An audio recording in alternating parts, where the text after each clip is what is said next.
찬송가 298장, 찬송가 298장, 속죄하신 구세주를.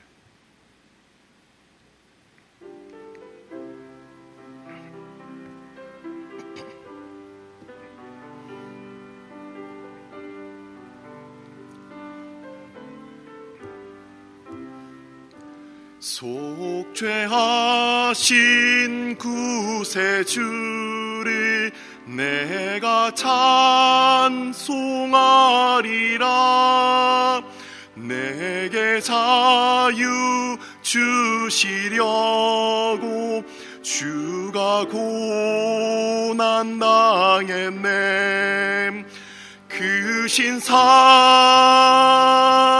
찬양하리. 나의 죄 사하려고 십자가에 죽임당한 나의 주 찬양하리.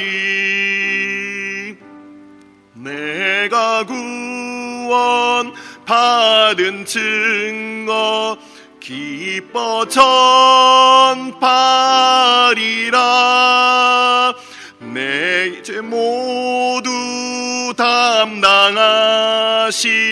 주의 사랑 크셔라. 그 신사랑 찬양하리. 나의 죄 사하려고 십자가에 죽임당한 나의 주 찬양하리. 승리하신 구세주를 내가 찬송하리라. 죄와 죽음 지옥 권세 주가 모두 이겼네. 그 신사랑 찬양하리. 나의 죄 사하려고 십자가에 죽임당한 나의 주 찬양하리. 고마우신 구세주를 내가 찬송하리라. 죽음에서 생명으로 나를 인도하셨네. 그 신사랑 찬양하리. 나의 죄 사하려고 십자가에 죽임당한 나의 주 찬양하리.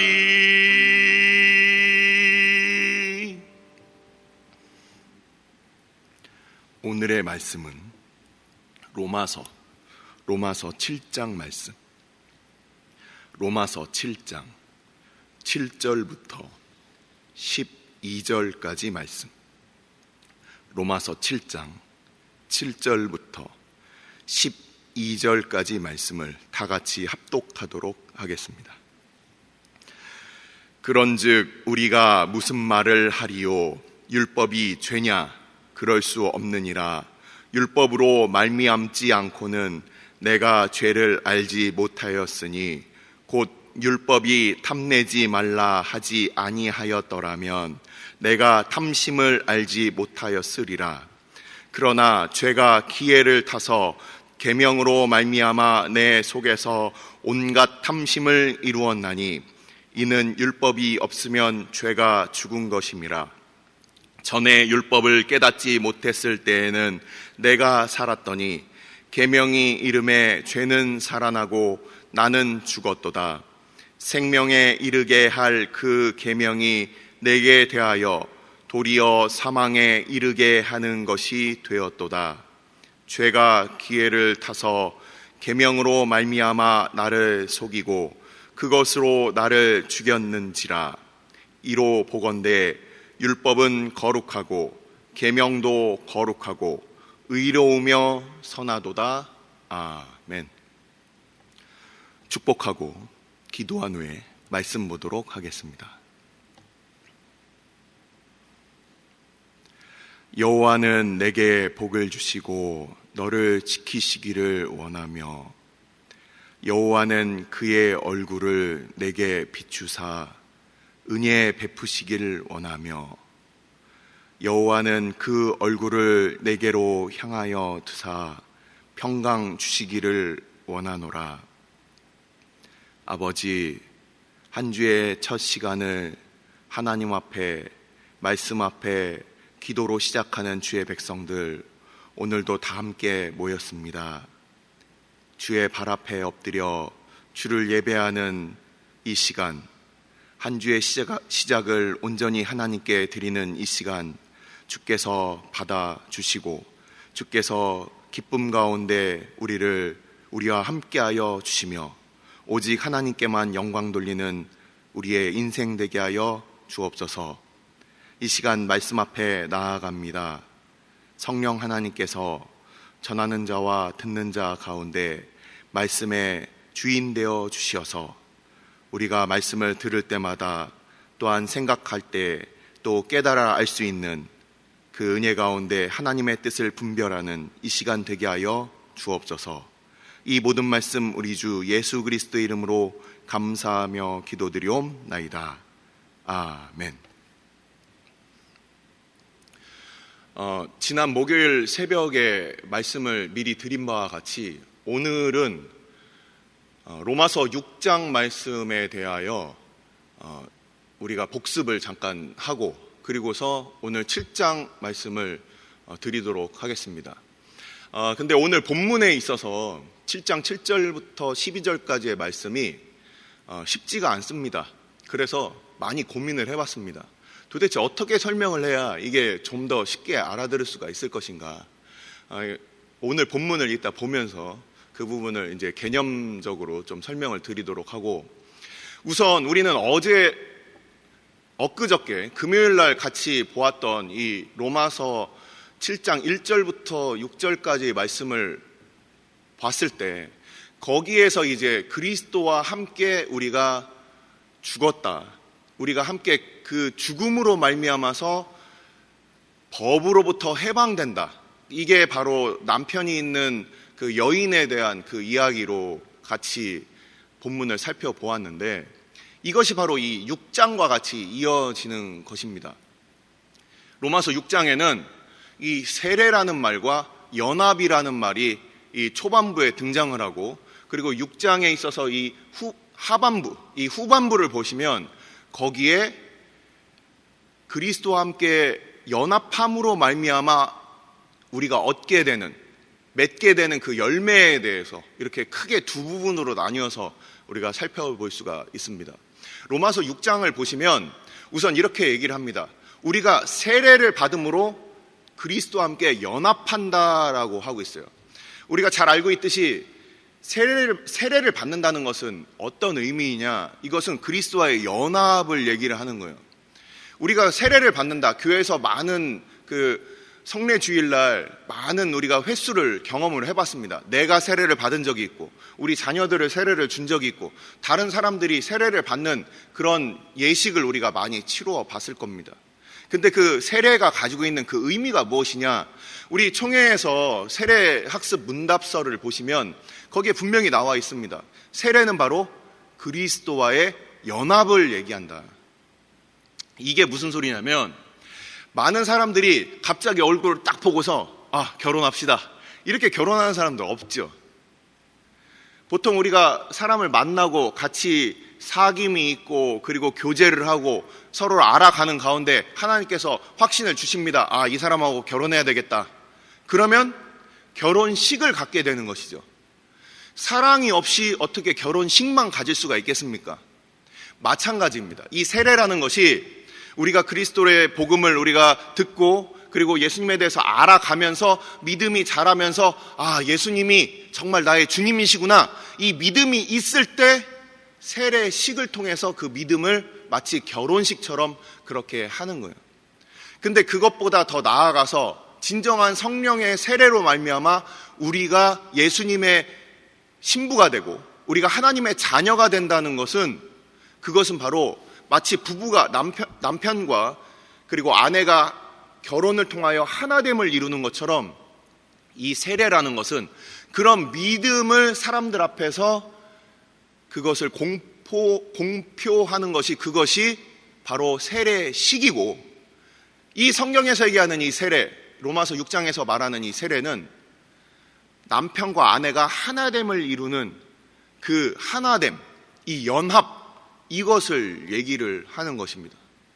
그래서 로마서 6장에서는 내가 죄에 대해서는 죽는 거예요. 그리고 하나님에 대해서 내가 살았다. 그래서 더 이상 죄가 나를, 너 왜 다른 남자한테 가냐? 너 왜 하나님한테 가냐? 너는 내 소유다. 우리가 아담의 죄로부터 나와서 우리가 죄에 속한 자이지만 나는 죄에 대해서 죽었다. 그렇기 때문에 내가 이제는 난 우리 주님께 간다, 하나님께 간다. 이것이 성립된다라는 것입니다. 이것이 6장과 7장의 초반과 같이 연결이 되어 있다라는 겁니다. 그래서 로마서 6장에서는 이렇게 표현을 합니다. 우리가 우리를 어떻게 보아야 되느냐? 로마서 1장부터 쭉 이어왔던, 인간은 처음부터 죄인이었는데 우리는 죄에 대해서 죽은 자다. 하지만 이제는 하나님 앞에 산 자다. 이것이 바로 로마서 6장에서 얘기하는 바, 그리스도와의 연합을 통하여 주님께서 십자가에 대해서 죽으심이, 나와 주님이 연합되어 있어서 부부와 같이 하나이기 때문에 주님의 죽으심이 나의 죽음이기 때문에 더 이상 죄가 나를 뭐라고 할 수가 없는 것이다.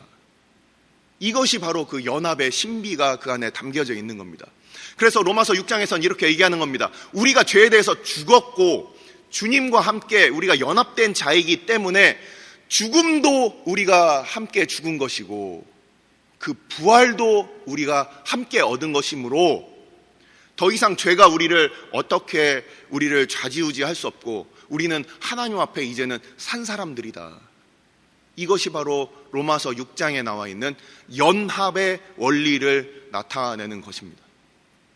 그리고 로마서 이 후반을 보시면 거기에 또 어떤 이야기가 있습니까? 우리가 기본적으로는 죄인으로 태어났고 우리의 죄성을 가지고서 살아가기 때문에 우리가 맺는 모든 것들이 그냥 다 악한 것들이었다라는 것이죠. 하지만 우리 주님께서 우리를 인도하셔서 하나님께로 인도하심을 통해서 우리는 하나님 앞에 뭔가 다른 열매를 맺게 된다. 이것이 바로 로마서 6장 맨 마지막 절에 나와 있는 부분입니다. 제가 21절부터 23절까지, 로마서 6장 21절부터 23절까지의 말씀을 읽어드리도록 하겠습니다. 너희가 그때에 무슨 열매를 얻었느냐? 이제는 너희가 그 일을 부끄러워하나니 이는 그 마지막이 사망임이니라. 그러나 이제는 너희가 죄로부터 해방되고 하나님께 종이 되어 거룩함에 이르는 열매를 맺었으니 그 마지막은 영생이라. 죄의 삭은 사망이요 하나님의 은사는 그리스도 예수 우리 주 안에 있는 영생이니라. 그리스도와의 연합을 통하여 전혀 다른 그 열매를 맺히게 됩니다. 우리가 예수님과 연합하지 않고 우리 스스로 그 죄인으로서 살아갈 때는 우리가 맺는 그 열매는 사망이었다는 거예요. 근데 이제는 그리스도와의 연합으로 죄에 대해서 죽었고 하나님에 대하여 부활하여 살았기 때문에 이제 우리가 맺을 열매는 바로 영생이라는 것입니다. 이 영생은 나중에 또 한번 설명을 드릴 기회가 있겠지만 짧게 설명을 드리자면 이 영생은 단순히 생명이 영원히 사는 것이 아니에요. 그냥 생명나무 그 실과를 먹고 죄를 지은 상태에서 영원히 사는 것이 아니에요. 그렇기 때문에 하나님께서는 그 화염검과 그룹을 두고 그 생명나무의 실과를 먹지 못하도록 하고 에덴 동산에서 쫓아내신 것이죠. 우리가 그냥 생명이 영원히 유지되는 것이 영생이 아니라 영원하신 하나님과 연합하여 이제는 마치 꽃나무가 단순히 꽃이 그냥 가지에서 잘려서 떨어져 있는 것이 아니라 꽃나무에 딱 붙어 있어서 계속해서 그 꽃이 지었지만 다시 피고 그 생명이 계속해서 이어지는 것처럼 이 영생이라는 것은 하나님과 함께하는 자가 되었다. 그 열매를 우리가 맺게 되는 것이다. 이렇게 로마서 6장은 크게 상반부와 후반부가 이렇게 나눠지게 되는 것입니다. 자, 오늘 말씀으로 이제 들어갑니다. 로마서 7장을 방금 오늘 읽은 부분 7절부터 12절까지를 보시면 이게 쉽지가 않지 않습니까? 율법이 죄냐? 계명이 죄냐? 이렇게 물어보고 있어요. 7절에서 보시면 그 대답이 12절에 나와 있습니다. 율법이 죄가 아니다. 율법도 거룩하고 계명도 거룩하다. 이렇게 성경에서는 우리에게 말씀을 하고 있습니다. 그러면은 우리가 율법도 들었고 계명도 들었고 수차례 오랜 시간 동안 이 율법에 대해서 많이 듣고 또 고민도 많이 하셨을 거예요. 하지만 이것을 좀 쉽게 설명을 드리자면 이렇게 설명을 드릴 수가 있겠습니다. 우리가 두 가지를 제가 예를 들어서 설명을 드리도록 하겠습니다.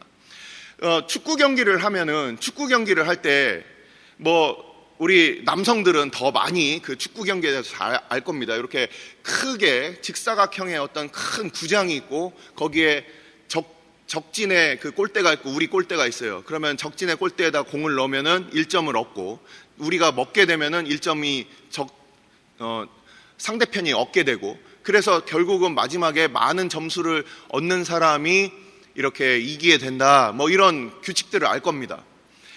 이 율법이라는 것은 축구 경기에 있어서 그 모든 축구 경기의 규칙이라고 이렇게 생각하시면 됩니다. 축구 경기에서 많은 규칙들이 있습니다. 상대방의 옷을 잡아서 이렇게 넘어뜨리거나 아니면은 뒤에서 백 태클이라고 해서 뒤에서 공을 뺏기 위해서 뒤에서 이렇게 슬라이딩을 하면서 보이지 않는 곳에서 백태클을 하면은 그거는 레드카드를 받을 정도로 중한 범죄가 됩니다. 그 축구 경기 안에서는. 이런 것들을 가지고서 우리가 동네에서 꼬마들이 축구를 할 때는 그 법을 잘 알지 못해요. 그러니까 뒤에서 백태클도 하고 막 몸으로 막 밀어뜨리기도 하고 그래도 당한 상대편은 억울하지만 그냥 지나치고 막 골 넣은 사람만 막 야 우리 이겼다 이렇게 하는 거예요. 근데 국제 경기를 한번 보십시오.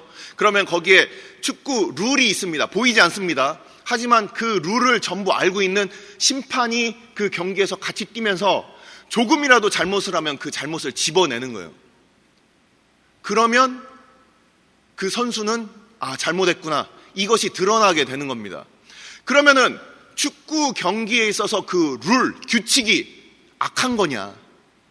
심판이 그 잘못된 사람을 잡아냈을 때 그 심판이 잘못된 거냐? 그게 아니라는 겁니다.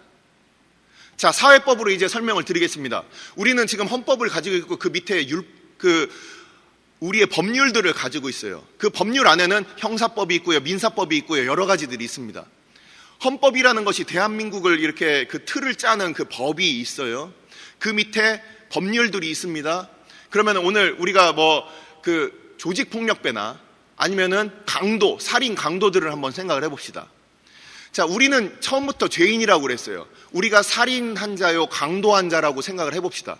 그러면은 법이 있고 우리가 법을 잘 알지 못하지만 법이 없는 곳에서는 그 깡패 조직 안에서는 그 형님이 그 밑에 있는 막내들을 막 때리고 막 구타하고 막 돈을 뺏어도 누가 뭐라고 할 사람이 없는 거예요. 근데 사회에 나와서 뭔가 잘못을 합니다. 가서 금은방을 턴다든지 아니면 지나가는 사람을 해코지를 해가지고서 뭔가 잘못을 하면 그러면은 법이 발동이 됩니다. 형사법이 발동이 돼서 거기에 검사가 붙어가지고 이 사람들은 특수 상해죄 또는 특수 절도죄 그런 법들로 그 사람들을 잡아냅니다. 헌법이 잘못된 것입니까? 법률이 잘못된 것입니까? 검사가 잘못된 것입니까? 그게 아니라는 거예요. 우리가 원래 죄인이기 때문에 그 법 안에서 우리의 죄됨이 드러날 뿐이지 그 법 자체가 잘못된 것이 아니다라고 하고 있는 겁니다. 이 로마서 7장 7절부터 12절 여기에는 두 가지 같은 표현이 쓰여져 있습니다. 한번 보십시오. 몇 절과 몇 절입니까? 8절 한번 보시고 11절 한번 보십시오. 뭐라고 돼 있습니까? 죄가 기회를 타서 계명으로 말미암아. 11절에도 죄가 기회를 타서 계명으로 말미암아. 이렇게 같은 표현이 두 군데가 나와 있습니다. 이 뜻이 무엇이냐? 자, 바울은 자기가 하나님 앞에 옳다고 생각한 일을 했어요. 그게 무엇이었습니까? 교회를 잔해하는 일이었어요. 나는 하나님의 영광을 위하여 나는 이 일을 행하는 거야. 율법에 보니까 나무에 매달려 죽은 자는 저주를 받았다고 그랬는데 저 예수쟁이들을 보니까 예수가 메시아라고 하는 거야. 아, 이거 안 되겠어. 나 이 사람들 잡아서 율법에 있어서 뭔가 이렇게 처단을 해야 되겠다. 이러고서 이 바울이 사울이었을 때 그렇게 교회를 그렇게 잔해했다라는 거죠. 이 죄라는 것은 하나님으로부터 바울의 신학에 있어서 그런 표현입니다. 다른 곳과는 조금 달라요. 하나님 앞에 적극적으로 하나님을 거역하는 것을 바울은 죄라고 그렇게 표현을 합니다. 단지 하나님의 뜻에서 벗어나거나 모자란 것을 죄라고 하는 것이 아니라 바울은 더욱더 적극적으로 하나님의 뜻을 반하는 것을 죄라고 그렇게 표현하고 있어요. 이 바울이 자기는 율법을 지킨다는 자기의 그 열심으로 행했는데 하나님의 뜻과는 다른 거예요. 내 열심은 열심히 행했지만 하나님의 열심과는 전혀 다른 것들을 행했다는 겁니다. 이것을 죄라고 하는 거예요. 그래서 죄가 기회를 봐서 이 바울의 그 열심을 사용해서 야, 너 저 예수 믿는 자들을 잡아서 우리가 한번 율법을 세워보자. 바울의 생각, 바울이 하나님의 뜻을 쫓는 것이 아니라 바울이 스스로 옳은 생각이라고 생각한 것을 쫓아서 행할 때 그 죄가 기회를 탔다라는 거죠. 그래서 이 바울은 그가 교회를 잔인하게 박해했습니다. 그때를 아마 그는 이렇게 기억을 할 겁니다. 자기는 율법을 쫓는다고 열심히 살았지만 하지만 하나님의 뜻과 정반대로 살았던 자기의 모습이 이것이 오히려 하나님 앞에 죄였구나. 우리 스스로가 그것을 하나님의 그 뜻을 볼 수도 없고 발견할 수도 없는 우리들이 하나님 앞에 끊임없이 죄를 짓는 타고난 이 죄성과 본성이 그것을 계속 죄를 짓게 만든다는 거예요. 그래서 이 죄라는 것은 우리의 그 죄성을 파고들어서 우리는 열심히 산다고 살지만 하지만 그것이 결국은 하나님 앞에 죄의 결과로 이렇게 드러내게 된다. 이것을 말하는 것입니다. 그래서 이 안에 모순이 있는 거예요. 이제 우리가 내일 모레 이어지는 이 로마서 7장에 나와 있는, 그리고 이제 이번 주에 쭉 이어지게 되는 로마서 8장에 나와 있는 이 죄의 법, 죄와 사망의 법 안에서 그냥 우리는 열심히 산다고 사는데 계속 끊임없이 빙빙 맴도는 거라는 겁니다. 이곳으로부터 뭔가 구원해서 밖으로 다른 세상으로, 마치 북한의 그 법의 지배 가운데 있던 우리 그 북한 주민들이 이제는 북한을 벗어나서 대한민국에 와서 대한민국의 법의 지배를 받는 것 같은 그 표현이 바로 8장 초반에 나와 있는데, 죄와 사망의 그 나라에서, 법이라는 것을 나라 그리고 권세, 주권이라고 생각하면 됩니다. 거기로부터 생명의, 성령의 권세, 죄와 사망의 나라로부터 생명의, 성령의 나라로 이렇게 신분전환이 이루어지는 것이 이제 8장에 나오게 됩니다. 이것이 바로 그리스도와 함께 연합함으로 이루어지는 거예요. 내가 죄에 대하여 죽었고 내가 하나님에 대하여 이젠 살기 때문에 그 일들이 이루어지게 된다. 앞으로 로마서는 우리의 그 구원, 완전한 신분의 전환, 완전한 목표의 전환, 사망을 향해서 그렇게 끊임없이 달려가던 이 인생이 하나님의 영생을 향하여 달려가게 되는 인생으로 변해가게 되는 이 완전한 전환, 이것이 이 로마서가 담고 있는 우리의 구원의 신비인 것입니다. 앞으로 계속해서 우리는 로마서를 계속 보도록 하겠습니다. 기도하겠습니다.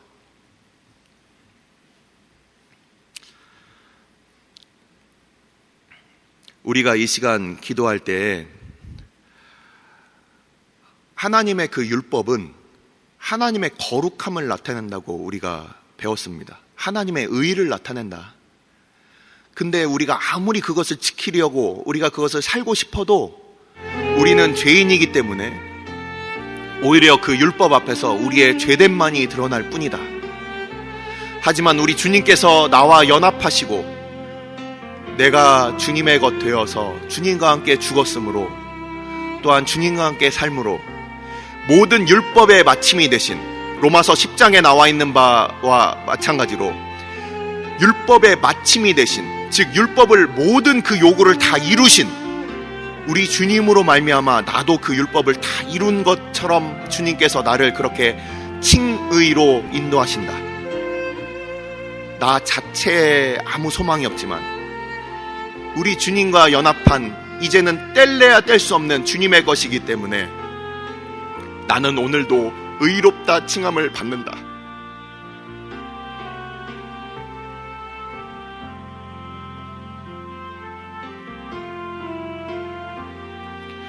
우리가 우리 주님의 공로 있고 지금도 율법 가운데 맴돌고 있는, 혹시 우리가 그러한 다람쥐 쳇바퀴 도는 그런 삶을 살고 있다면 주님 이 시간 우리로 주님과 연합하게 하여 주시고, 주님과 법적으로는 혼인 서류를 만들어 놨지만 정작은 딴집 살림하고 있는 우리의 모습들, 주님과 함께 동행하게 하여 주옵소서.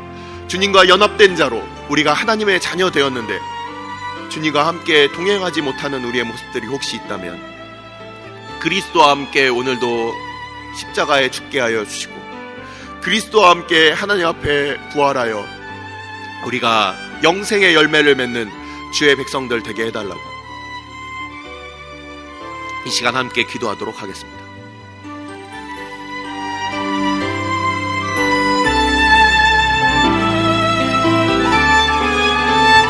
아버지께서 우리로 우리 율법과 또한 계명, 그것을 통하여 우리로 저희들 하나님과의 주의 뜻을 우리로 저희들 하나하나 알게 하여 주시고 주의 뜻을 우리로 발견하게 하여 주심을 감사를 드립니다. 우리가 세례를 통하여 우리 주님과 연합한 자가 되었고 성령의 세례로 말미암아 또한 우리가 물로 받는 그 세례의 의식을 통하여 우리가 주님과 함께 연합한 자로 우리가 그 믿음의 고백을 주님 앞에 드렸습니다. 우리가 우리를 위하여 사는 자가 아니라 우리가 이제는 우리가 사는 것이 아니라 우리가 십자가에 못 박혀 죽은 자들 되게 하여 주시고 우리가 우리를 위하여 그 생명을 버리신 하나님의 아들을 믿는 믿음 가운데 살아가는 주의 백성들 다 되게 하여 주시옵소서. 우리의 믿음과 우리의 형편을 우리가 돌아봅니다. 우리가 혹시라도 우리의 것들을 아직도 의지하며 우리 스스로 그 율법을 지키기 위하여 혹시 살아가고 있습니까? 아니면 주님의 공로를 자랑하며 살아가고 있습니까? 죄가 우리 가운데 여전히 기회를 타고 있진 않습니까?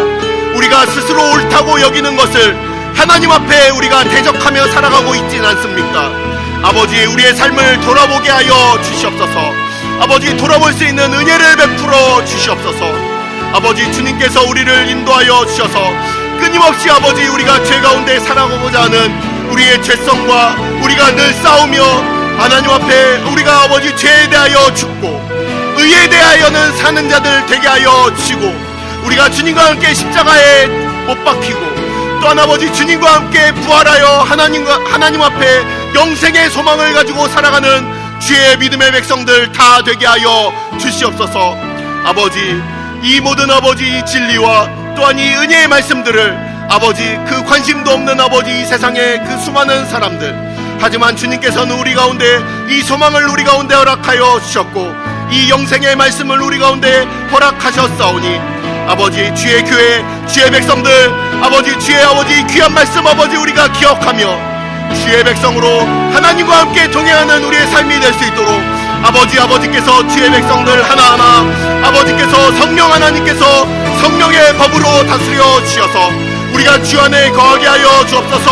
하나님의 크신 가운데 우리가 거하게 하여 주옵소서. 주의 나라의 주의 백성으로 살게 하여 주옵소서. 우리가 누구인지 우리가 어떤 사람인지 우리로 깨달아 알게 하여 주시고 오직 주님께서 우리를 인치시고 우리를 주의 백성 삼으신 하나님의 거룩한 일들이 우리의 삶을 통하여 온전히 이루어지도록 주님께서 우리를 주관하여 주시옵소서.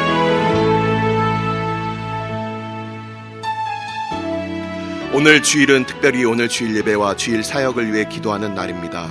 이 시간 기도하실 때 오늘 예배가 하나님 기뻐하시며 하나님의 임재가 있는 예배가 되게 해달라고, 오늘 강단을 살려주시고 말씀 전하시는 목사님 위에 성령으로 기름 부어 달라고, 교회 모든 부서와 섬기시는 일꾼들이 먼저 큰 은혜 누리게 해달라고, 계속해서 담임 목사님을 위해 기도해 주시고 함께 동역하시는 장로님들과 교역자들이 사랑으로 하나 되어 온 교회가 성령으로 충만한 가운데 부흥의 역사를 이루게 해달라고, 주일 예배와 사역을 위해 합심으로 기도하신 후에 자유롭게 기도하시면 되겠습니다. 이 시간 기도하실 때 먼저 저를 따라해 주시기 바랍니다. 주여 은혜를 베풀어 주옵소서. 주여 은혜를 베풀어 주옵소서. 다 같이 합심으로 기도하시겠습니다.